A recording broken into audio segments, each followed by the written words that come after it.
2013 was the wettest winter on record, making driving conditions hazardous for many.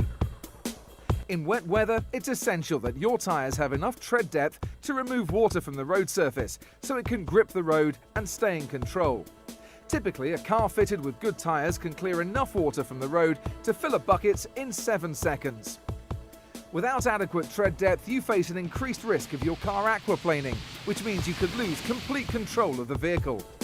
To show aquaplaning in action, we took 2 identical cars and fitted them with identical tyres, but with different tread depths.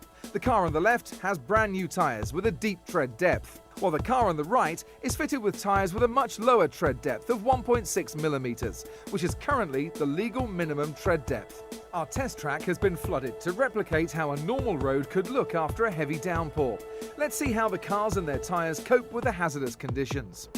Firstly, our car with deeper tread depth takes the test. The split screen clearly shows that when our driver steers the car, the wheels turn, which then causes the car to swerve on the track.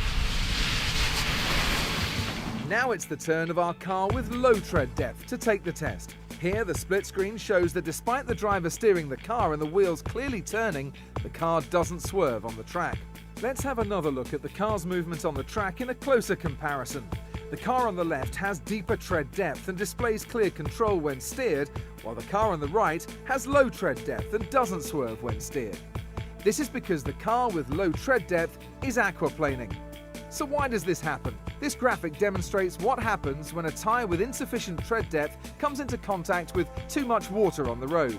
As the tyre doesn't have adequate tread depth, the water cannot be displaced and builds up in front of the tyre.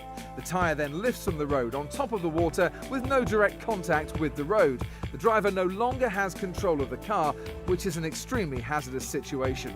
So how can you minimize this risk? An easy way to check your tread depth is to place a 20p piece into the main tread grooves of your tyre. If the outer rim of the 20p is obscured, as this one is, then your tyres are above the legal minimum tread depth. If you can see the rim above the tread, these may be dangerously low and should be checked by a tyre professional.